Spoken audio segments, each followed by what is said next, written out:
Keluaran 19 ayat 21 sampai ayat yang ke-25. Firman Tuhan berbunyi demikian. Kemudian Tuhan berfirman kepada Musa, "Turunlah, peringatkanlah kepada bangsa itu, supaya mereka jangan menembus mendapatkan Tuhan hendak melihat-lihat. Sebab tentulah banyak dari mereka akan binasa."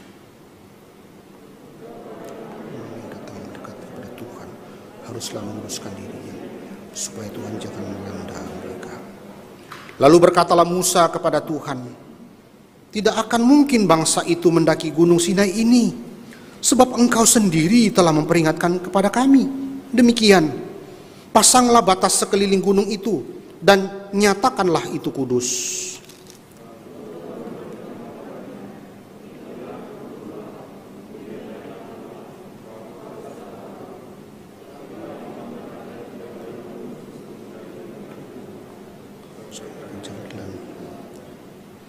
Lalu turunlah Musa mendapatkan bangsa itu dan menyatakan hal itu kepada mereka. Bapak Ibu Saudara sekalian yang dikasihi oleh Tuhan, sebelumnya kita sama-sama telah merenungkan bagaimana mereka telah menyaksikan 7 fenomena alam di Gunung Sinai yang menyatakan kesempurnaan daripada kehadiran Tuhan di sana. Dan sekarang Tuhan memanggil Musa untuk naik ke gunung itu dan untuk turun menyatakan sekali lagi firman Allah itu kepada umatnya. Di ayat yang ke-21, saudara, Tuhan berbicara kepada Musa. Kemudian Tuhan berfirman kepada Musa, "Turunlah, peringatkanlah kepada bangsa itu, supaya mereka jangan menembus mendapatkan Tuhan hendak melihat-lihat. Sebab tentulah banyak dari mereka akan binasa." Tuhan berbicara sekali lagi kepada Musa untuk turun dan memperingatkan kepada bangsa Israel untuk sungguh-sungguh menjaga kekudusan Tuhan. Saudara, di dalam bahasa Ibrani yang dipakai kata peringatkan, kata warn di sana, peringatkan, di sana. Ini menarik karena ini berarti sebuah kesungguh-sungguhan begitu ya, memperlihatkan ini kesungguh-sungguhan. Jangan ditunda, sungguh-sungguh. Ada satu peringatan kesungguh-sungguhan. Nah, itu sebabnya kalau kita lihat kata yang sama ini di dalam Septuaginta, di dalam bahasa Yunani yang diambil atau dituliskan Perjanjian Lama yang dituliskan di dalam bahasa Yunani yaitu Septuaginta, dia memakai kata diamarturomai. Diamarturomai itu seperti yang kita bisa lihat di dalam 2 Timotius 4 ayat 1. Di dalam 2 Timotius 4 ayat 1, di sana bernuansa kesungguh-sungguhan yang maknanya sama dengan peringatkanlah. Ya, kalau kita perhatikan di sana 2 Timotius 4 ayat 1, Saudara. 2 Timotius 4 ayat 1. Saya bacakan, "Di hadapan Allah dan Kristus Yesus yang akan menghakimi orang yang hidup dan yang mati, aku berpesan dengan sungguh-sungguh kepadamu demi pernyataannya dan demi kerajaannya." Sungguh-sungguh, dia pakai kata diamarturomai, sungguh-sungguh. Jadi ada kesegeraan begitu, kesungguhan begitu, peringatan yang begitu serius. Nah, itulah yang kita bisa renungkan di ayat 21 ini, Saudara.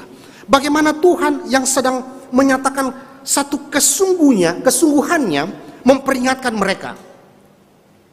Saudara, kalau kita lihat dikatakan lagi, peringatkanlah kepada bangsa itu supaya mereka jangan menembus mendapatkan Tuhan hendak melihat-lihat. Sebab tentulah banyak dari mereka akan binasa. Ini peringatan diulang lagi kan. Kalau saudara perhatikan di ayat-ayat sebelumnya, kan peringatan itu sudah ada di ayat 12. Peringatan itu juga sudah ada di ayat 13. Ini diulang lagi, saudara. Jadi sudah 3 kali diulang. Nah, itu berarti ini sesuatu yang menarik untuk kita renungkan. Ada apa? Mengapa Tuhan itu begitu sungguh-sungguh, begitu sangat menunjukkan peringatan yang begitu serius untuk mereka jalankan begitu. Mereka jangan menembus mendapatkan Tuhan hendak melihat-lihat. Sebab tentunya banyak dari mereka akan binasa. Dan itu yang kemudian Tuhan perintahkan kepada Musa untuk disampaikan. Jangan menerobos, ya, jangan melewati, memaksa untuk masuk di dalam penghalang yang Tuhan sudah dirikan atau Musa sudah dirikan itu. Saudara, kenapa? Karena Tuhan itu begitu serius, karena ada konsekuensi. Kalau saudara perhatikan lagi di ayat yang ke-13 di sana kan dikatakan, tangan seorang pun tidak boleh merabahnya, sebab pastilah ia dilempari dengan batu atau dipanahi sampai mati. Baik binatang, baik manusia, ya tidak akan dibiarkan hidup. Berarti mati, saudara ya. Hanya apabila sangkakala berbunyi panjang barulah mereka boleh mendekati gunung itu. Berarti konsekuensinya apa, saudara? Mati. Kalau mereka melewati batas itu, mereka akan mati, saudara. Lalu dikatakan di situ melihat-lihat, mendapatkan Tuhan hendak melihat-lihat. Apa yang mau mereka melihat-lihat apa? Ini kan sesuatu yang kita masih bingung kan, kalau kita membaca sepintas ini kita bingung, apa yang dilihat-lihat ya? Kalau lihat-lihat lalu mati. Emang apa yang mau dilihat? Apa kaitannya dengan kekudusan? Nah, saudara, ayat ini kemudian akan dijelaskan kalau kita sedang membandingkannya dengan 1 Samuel, saudara. Ya, kita lihat 1 Samuel 6. 1 Samuel 6 ini menarik untuk kita renungkan karena ini juga berbicara tentang melihat-lihat yang berkaitan juga dengan Tuhan dan kekudusannya, saudara. 1 Samuel pasal yang ke-6 ayat 19. 1 Samuel 6 ayat 19. Kita baca ya, saya bacakan 1 Samuel 6 ayat 19. Dan ia membunuh beberapa orang Bet-Semes karena mereka melihat ke dalam tabut Tuhan. Ia membunuh 70 orang dari rakyat itu. Rakyat itu berkabung karena Tuhan telah menghajar mereka dengan dahsyatnya. 70 orang, saudara. Waktu mereka lihat-lihat tabut Allah itu loh, langsung dimatikan oleh Tuhan. Hanya melihat doang, itu tabut Allah langsung dimatikan Tuhan. Nah, saudara, pengertian ini, prinsip ini kemudian kita coba renungkannya di dalam ayat yang ke-21 ini, saudara.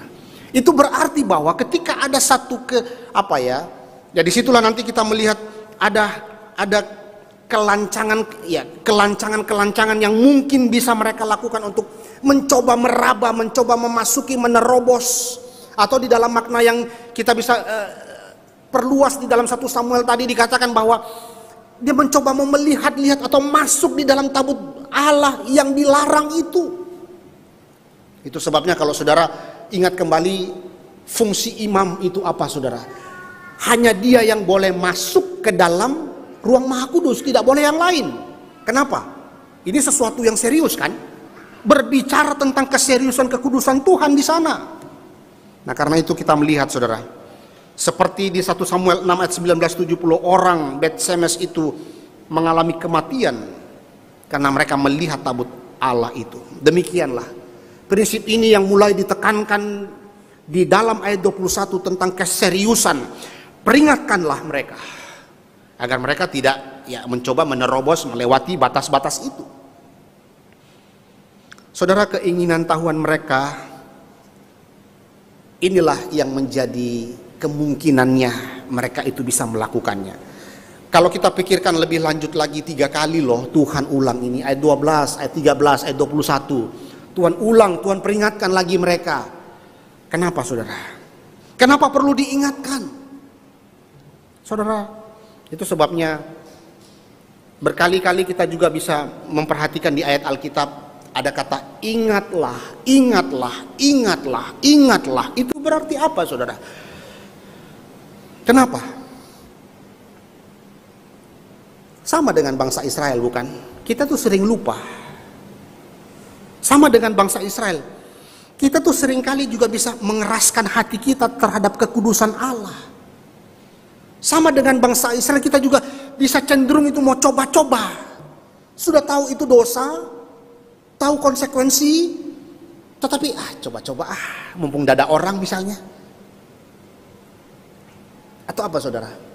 Atau sebuah kelancangan. Kelancangan terhadap kekudusan Tuhan. Nah, inilah yang kita bisa renungkan kembali kalau mengingat cerita tentang Usa kan. Usa yang kemudian memegang tabut Allah itu kelancangan yang luar biasa, saudara. Nah, inilah yang mau ditekankan oleh narator di ayat 21 bagi pembacanya. Bagaimana pentingnya mereka memahami peringatan Tuhan di sana. Peringatkanlah kepada bangsa itu. Tuhan melarang mereka untuk melakukan itu, sehingga mereka tidak mendapatkan hukuman berat terhadap pelanggaran kekudusan Allah. Ayat 22, saudara. Bukan saja bangsa Israel, tetapi juga masuk ke ranah imam. Ranah imam, saudara. Dikatakan ayat 22, juga para imam yang datang mendekat kepada Tuhan haruslah menguduskan dirinya, supaya Tuhan jangan melanda mereka. Bukan saja Israel yang harus menguduskan diri, tetapi imam pun juga harus menguduskan dirinya sebelum bertemu dengan Tuhan, sebelum mendengarkan firman Tuhan, sebelum menyaksikan kehadiran Tuhan di sana. Saudara, kalau kita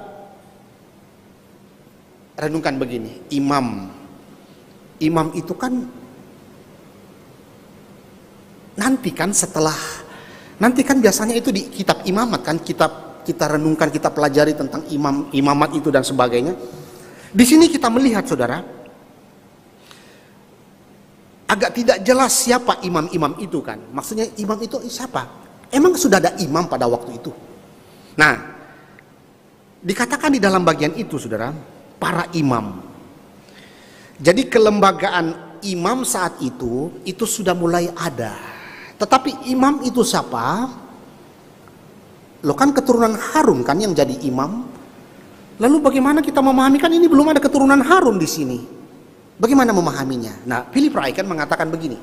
Memahami imam saat itu, kita mesti melihatnya bahwa kemungkinan besar mereka itu adalah anak sulung dalam setiap keluarga. Karena ingat, tatanan kehidupan spiritual orang-orang Israel itu mulai ditekankan mengenai keimaman di dalam keluarga. Jadi kemungkinan besar ini adalah anak-anak sulung ya, yang kemudian juga dipanggil untuk hidup kudus. Saudara, maka hal penting bahwa para imam, orang-orang yang berdiri di hadapan Tuhan dan rakyatnya, itu mereka juga harus memiliki kesiapan hati, kekudusan untuk bertemu dengan Tuhan. Kalau tidak, Tuhan akan menghukum mereka. Lalu pertanyaan berikutnya, hukuman apa yang mereka bisa dapatkan nanti kalau mereka melanggar? Apakah gambaran hukuman yang akan diberikan itu kepada mereka seperti gambaran ketika malaikat maut itu datang pada peristiwa Paskah di Mesir? Atau apakah bentuk kematian itu? Nah, teks ini tentu tidak memberikan gambaran yang spesifik bagi kita, bagi pembaca. Tetapi saudara, hasilnya jelas mengatakan bahwa banyak yang akan binasa. Saudara, memahami lebih jauh itu, mari kita coba memahaminya, lihat bahasa asli gitu ya. Kata kerja melanda dikatakan di situ ya. Jangan melanda mereka. Kata melanda di sana mendobrak ya. Itu juga berbicara tentang kekuatan yang menyapu, menghancurkan. Kata parats di dalam bahasa Ibrani itu yang kita bisa lihat seperti tentang kekuatan Allah yang kemudian langsung menyapu begitu, langsung menghancurkan semua yang akan menolaknya atau yang bertentangan dengan kekudusan Tuhan. Saudara, kita bisa lihat itu ya ketika peristiwa Usa, kita bisa lihat itu ketika peristiwa Nadab dan Abihu. Itu semua adalah gambaran ketika parats itu muncul. Jadi gambaran Allah yang langsung melanda, hukuman langsung melanda mereka, langsung melanda orang-orang yang melawan kekudusan Tuhan. Di ayat 23, saudara. Lalu berkatalah Musa kepada Tuhan, tidak akan mungkin bangsa itu mendaki gunung Sinai ini, sebab engkau sendiri telah memperingatkan kepada kami demikian. Pasanglah batas sekeliling gunung itu dan nyatakanlah itu kudus. Saudara, kalau kita telusuri, kita renungkan ayat 23 ini, apa yang terlintas dalam perenungan kita pada pagi hari ini? Musa mulai mengatakan bahwa tidak mungkin Tuhan Israel itu mendaki Gunung Sinai itu. Kan Tuhan sudah memberikan peringatan untuk tidak melakukannya. Tapi sekali lagi saudara, kenapa Tuhan mau ulang itu lagi saudara?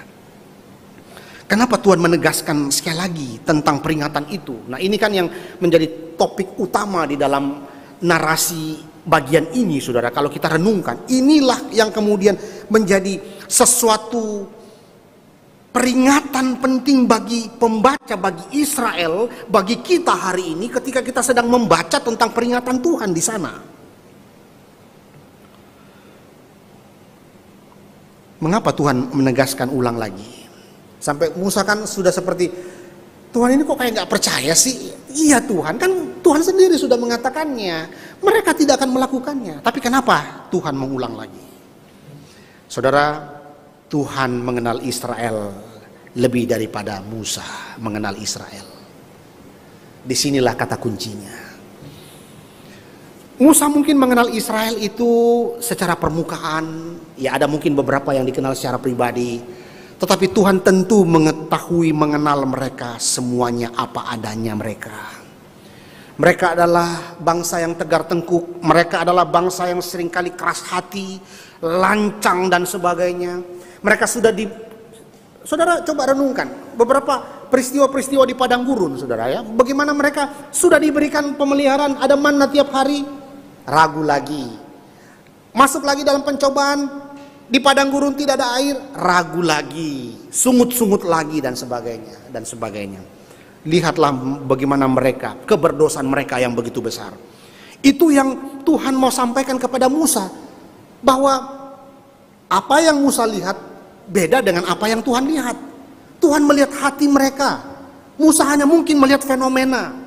Itu sebabnya saudara, tidak ada yang bisa kita tutupi di hadapan Tuhan. Semua terbuka di hadapan Tuhan. Isi hati kita, motivasi kita, ketulusan, kemurnian hati kita, Tuhan yang tahu.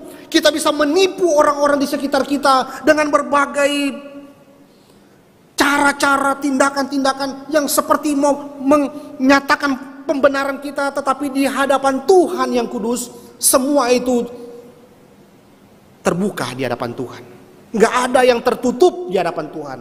Tuhan tahu hati mereka. Saudara, berapa puluh hari kemudian, peristiwa yang menggemparkan terjadi bukan? Penyembahan patung lembu emas.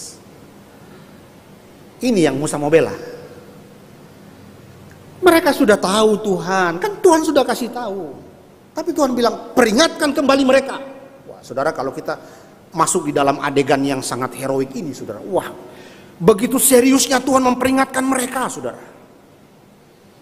Walaupun Musa mengatakan mereka tidak mungkin lakukan, Tuhan kan sudah bilang ke mereka, sudah katakan ke mereka. Tapi ini peringatan betul-betul ditegaskan ulang kepada Tuhan, kepada bangsa Israel melalui Musa. Peringatkan mereka. Saudara, itu sebabnya kita terus belajar bagaimana belajar mempercayai, belajar hidup takut, kagum terhadap kekudusan Tuhan.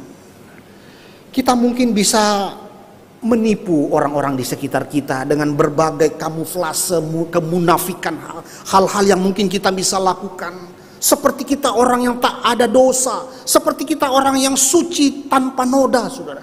Di hadapan Tuhan kita tetaplah manusia berdosa, dan Tuhan tahu dosa kita. Nah, karena itu semua ini membawa sebetulnya untuk kita jujur di hadapan Tuhan. Dalam perenungan pagi ini saya mengajak saudara untuk membuka hati untuk jujur di hadapan Tuhan. Jujurlah. Seberapa buruk, bobrok, berdosanyakah kita di hadapan Tuhan? Dan seberapa seringnyakah kita belajar menipu Tuhan dengan berbagai hal-hal, fenomena jasmani terlihat di luar, seperti kita orang yang baik, yang suci, tetapi sebetulnya kita sedang menyimpan dosa. Dan Tuhan tahu itu.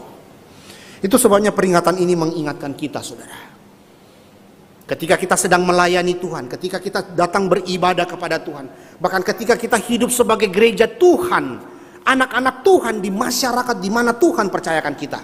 Ingat, hal yang paling jelas dalam hidup kita adalah kita terus berhadapan dengan kekudusan Tuhan.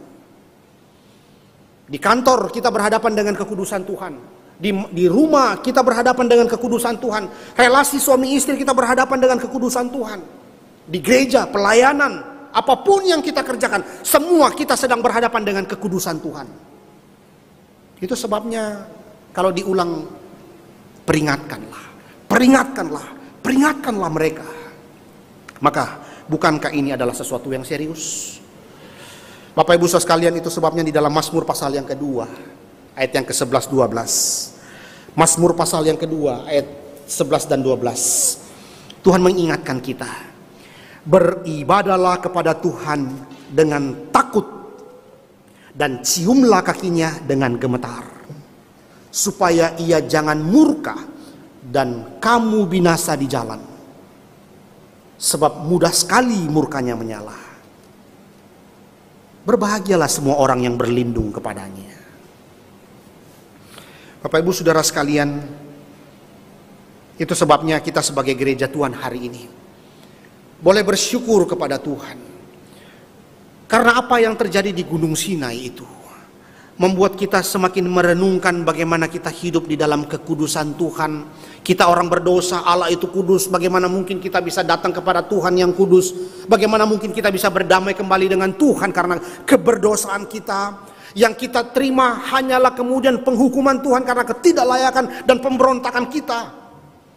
Tetapi kabar baiknya adalah Tuhan yang Maha Kuasa, Tuhan yang Maha Kudus itu justru memanggil kita, saudara. Dan kita boleh memanggil dia sebagai Bapa. Dia mengundang kita untuk datang berani ke hadiratnya. Itulah sebabnya di dalam bagian ini kita boleh melihat, tetap dengan sikap hormat, kekaguman, takut kepada Tuhan, tetapi dengan keberanian kita boleh menghampiri Tuhan. Dengan sikap hormat, sukacita kita melayani Raja, sukacita kita beribadah. Berapa banyaknyakah orang Kristen yang memiliki hati yang bersukacita ketika hari Minggu? Wah, besok sudah hari Minggu, aduh sukacita mau beribadah lagi kepada Tuhan. Atau sebaliknya, waduh hari Minggu lagi nih, waduh pelayanan lagi nih, waduh beribadah lagi nih. Saudara, kalau muncul hati seperti itu, evaluasilah, ada sesuatu yang sudah salah di dalam hati kita. Kalau sukacita itu sudah tidak lagi muncul, kita mau datang beribadah kepada Tuhan, sekali lagi evaluasi jugalah hati kita. Ada sesuatu masalah di dalam kerohanian kita. Ibadah yang benar mengakui nilai Allah yang sejati. Ibadah yang benar mengakui nilai Allah, kekudusan Allah, kebesaran kemuliaan Allah yang sejati itu. Ayat 24, saudara, dikatakan di dalam bagian itu, lalu Tuhan berfirman kepadanya, pergilah, turunlah, kemudian naiklah pula engkau beserta Harun. Harun mulai muncul di situ, saudara. Tetapi para imam dan rakyat tidak boleh menembus untuk mendaki menghadap Tuhan, supaya mereka jangan dilandanya. Diulang lagi kan, supaya mereka jangan dilandanya. Diulang lagi di situ. Tetapi menariknya di ayat 24 ini sudah mulai menghadirkan Harun, saudara. Tuhan berkata kepadanya, turun dan naik lagi kamu dan Harun, ya, akan bersama-sama ya. Kehadiran Harun di sini menarik untuk kita sama-sama renungkan. Kita tahu bagaimana Harun itu sudah hadir di dalam pelayanan awal Musa kan. Ingat waktu Musa itu diberikan kepercayaan Tuhan untuk menjadi pemimpin membebaskan Israel. Keluaran 3, Keluaran 4, saudara bisa melihat ada 5 keberatan Musa. Musa tidak langsung menerima panggilan itu tentu. Tetapi apa bentuk peneguhan Tuhan kepada Musa bahwa Tuhan sertai Musa, Tuhan pimpin Musa. Tidak usah khawatir. Dengan apa, saudara? Pertama, saudara bisa melihat di sana itu ada tongkat. Yang kedua, saudara, Tuhan bilang kepada Musa, nanti ada abangmu yang temani engkau. Harun, saudara.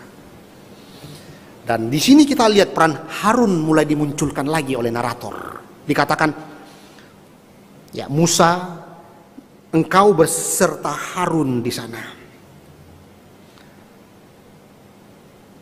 Saudara, apa makna? Mengapa Harun kemudian diajak naik? Saudara, di kemudian hari kita memahami bahwa ternyata Harun nanti akan berkecimpung khusus di dalam tabernakel, di dalam bait Allah, di dalam keimaman dan sebagainya, saudara. Dan itu berarti bahwa ada sesuatu yang sudah mulai ditekankan secara khusus oleh narator mengenai Harun secara pribadi. Harun yang akan menurunkan nanti orang-orang yang menjabat di dalam tabernakel. Dan apa prinsip di dalam tabernakel, saudara? Tabernakel, ruang maha kudus itu ya, tabernakel, bait Allah itu dan sebagainya. Kita lihat apa, saudara? Prinsip yang sangat jelas di sana. Jaga jarak. Ya kan? Prinsip yang sangat jelas di dalam tabernakel itu jaga jarak. Artinya apa, saudara? Tidak boleh semua orang masuk ke dalam ruang maha kudus. Kalau saudara perhatikan di dalam tabernakel Israel itu kan ada 3 bagian ya. Altar umum, ruang kudus, ruang maha kudus. Ruang maha kudus itu hanya boleh dimasuki oleh imam, saudara. Apa prinsipnya? Jaga jarak, saudara. Tidak boleh sembarang orang masuk karena itu kudus. Dan inilah mulai diperkenalkan Tuhan kepada Harun secara pribadi, karena dia nanti akan menurunkan semua nanti itu. Keturunan-keturunan itu, Harun yang akan banyak berkecimpung di dalam tabernakel. Dan di sanalah kemudian kita melihat bagaimana Tuhan mulai menekankan prinsip ini kepada Harun. Makanya Tuhan mengatakan bahwa Harun, ya engkau akan bersama dengan Harun. Saudara, menarik untuk memikirkan lebih jauh, merenungkan ini lebih jauh lagi. Sudah kita lihat bagaimana itulah nanti di kemudian hari kita lihat tentang prinsip tabernakel.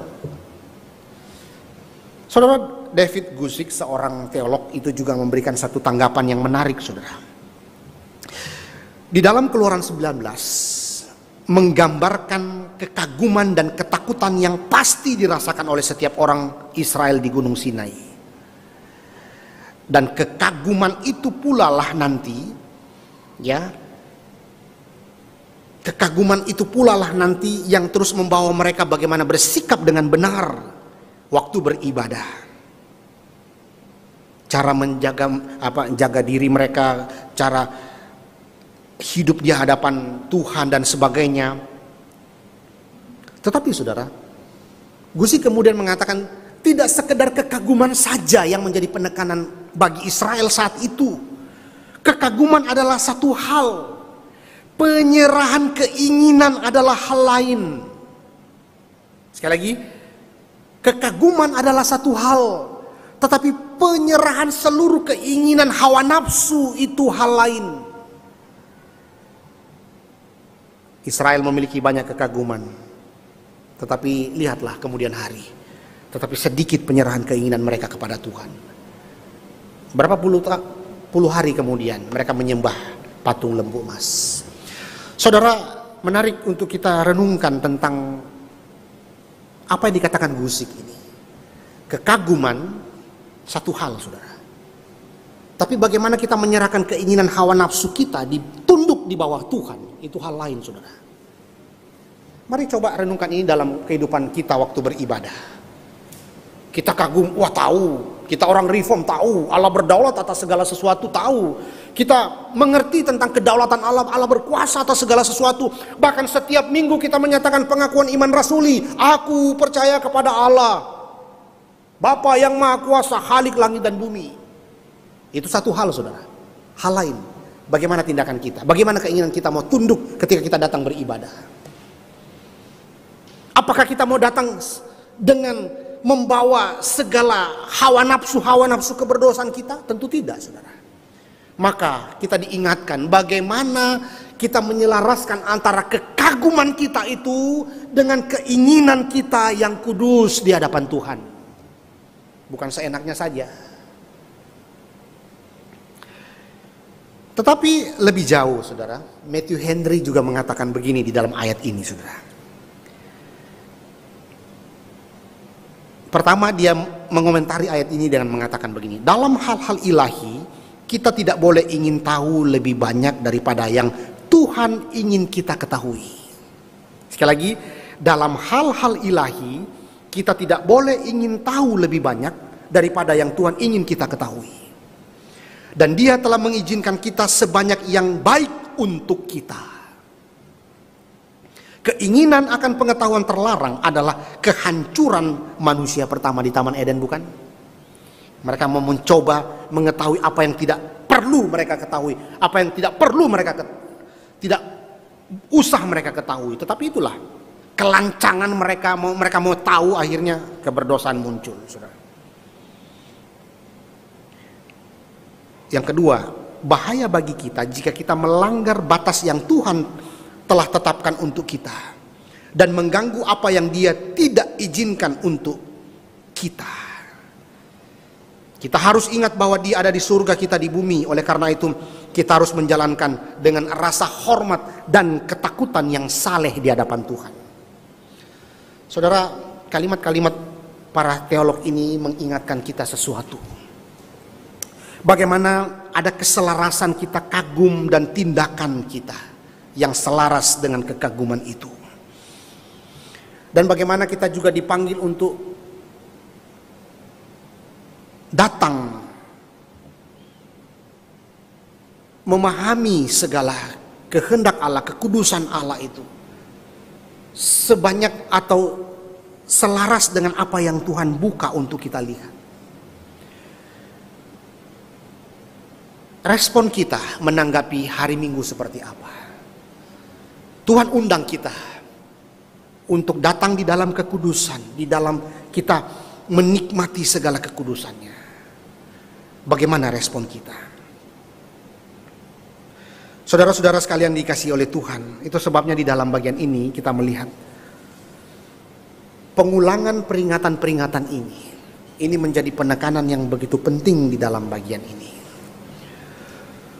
Tuhan mengulangi peringatan ini sebanyak 3 kali untuk memastikan di sana, memastikan kepada bangsa Israel tidak ada kesalahpahaman.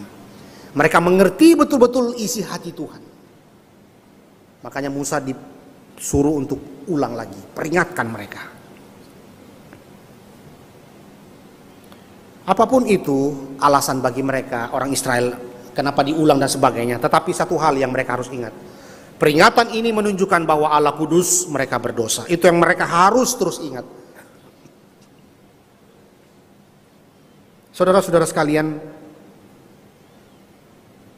di dalam bagian ini kita diajak Tuhan untuk merenungkan betapa memahami tentang kekudusan Allah yang mereka alami, mereka bisa dapatkan di Gunung Sinai.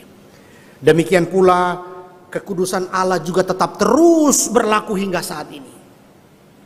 Tetapi di dalam nuansa yang lebih digenapi lagi oleh kehadiran Kristus. Maka ayat 25 saudara dikatakan, lalu turunlah Musa mendapatkan bangsa itu dan menyatakan hal itu kepada mereka. Apa yang Tuhan sudah katakan kepada Musa, sekarang Musa sampaikan kepada bangsa Israel. Maka ayat 25 saudara dikatakan di dalam bagian itu, lalu turunlah Musa mendapatkan bangsa itu dan menyatakan hal itu kepada mereka. Narasi berakhir sebelum hukum diberikan. Pasal 20, hukum akan diberikan dan bagaimana mereka dipersiapkan, diperingatkan oleh Tuhan untuk mempersiapkan hati, menguduskan hati mereka untuk menerima 10 hukum Tuhan.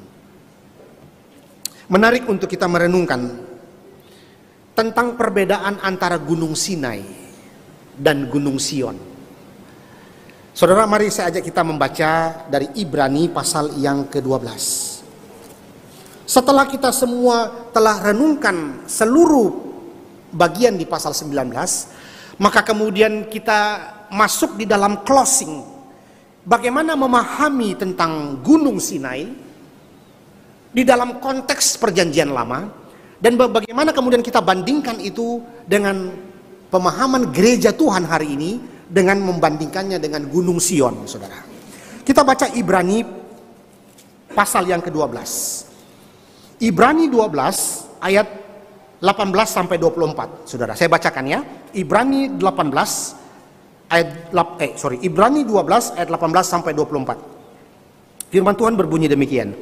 Sebab kamu tidak datang kepada gunung yang dapat disentuh dan api yang menyala-nyala. Kita ingat gunung Sinai ya. Kepada kekelaman, kegelapan dan angin badai. Kepada bunyi sangkakala dan bunyi suara yang membuat mereka yang mendengarnya memohon supaya jangan lagi berbicara kepada mereka. Saudara pasti ingat ini berbicara tentang gunung Sinai. Sebab mereka tidak tahan mendengar perintah ini. Bahkan jika binatang pun menyentuh gunung, ia harus dilempari dengan batu. Ini Keluaran 19 ayat 13 kan? 21. Dan sangat mengerikan pemandangan itu sehingga Musa berkata, aku sangat ketakutan dan sangat gemetar. Ini berbicara tentang gunung Sion, gunung Sinai.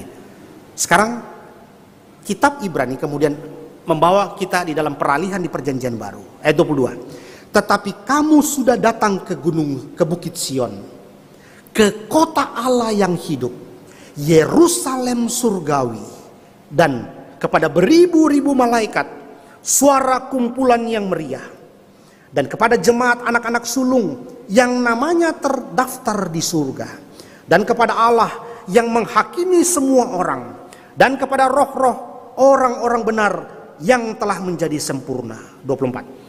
Dan kepada Yesus perantara perjanjian baru, dan kepada darah pemercikan yang berbicara lebih kuat daripada darah Habel.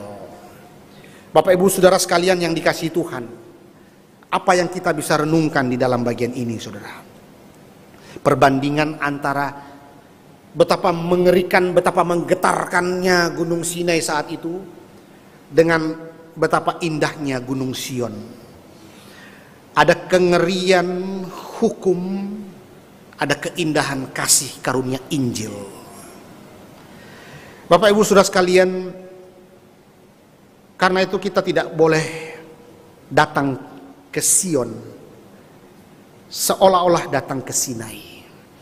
Kita harus tanpa ragu dan berani datang kepada Allah. Tetapi tentu dengan sikap hormat dan takut kepada Tuhan. Kita harus menerima firman Tuhan. Kita harus masuk dengan segala kekudusan di hadapan Tuhan. Dan kita melihat bagaimana kontras yang mutlak antara hukum dan Injil. Saudara memahami tentang bagaimana kita melihat perbedaan ini dengan begitu menakjubkan. Tentu perbedaan ini kita lihat pada Tuhan itu sendiri. Gunung Sinai ada ketakutan dan teror.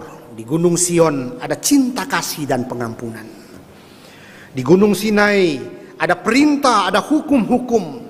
Di Gunung Sion ada undangan dan kasih karunia Allah. Saudara, Allah hadir di kedua gunung ini. Dan bahkan di Gunung Sion dia duduk dalam penghakimannya. Perbedaannya adalah ketika kita datang ke Gunung Sion, kita berada di sisi kanan keadilan Allah. Kenapa, saudara? Ini semua karena Kristus dan darah yang telah dicurahkan di kayu salib. Bapak Ibu Saudara sekalian yang dikasihi oleh Tuhan, kitab Ibrani mencantumkan semua hal yang kita datangi di Gunung Sion. Hal yang terakhir di sana adalah ayat 24 akhir. Dan kepada Yesus perantara perjanjian baru, dan kepada darah pemercikan yang berbicara lebih kuat daripada darah Habel. Apa yang dikatakan oleh kitab Ibrani ini yang terakhir? Kristus sebagai perantara. Ada darah yang tercurah di kayu salib.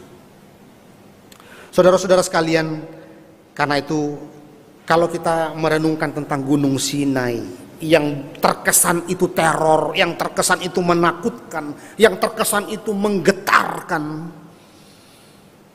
itu gunung hukum Allah karena hukum diberikan di sana. di mana keberdosaan manusia sedang ditelanjangi di sana, dinyatakan di sana, dan kekudusan Allah itu ditegakkan, dibesarkan, dinampakkan bagi bangsa Israel. Betapa berbedanya dengan keadaan di Sion, gunung kasih karunia Tuhan, di mana di sana berkat pemeliharaan hukum yang sempurna dan pengorbanan diri yang sempurna yang telah dipersembahkan oleh Kristus, anak Allah yang tunggal itu, yang berinkarnasi sebagai pengganti kita. Kita diundang untuk mendekat dengan keberanian ke tempat kudus, yaitu surga yang kudus.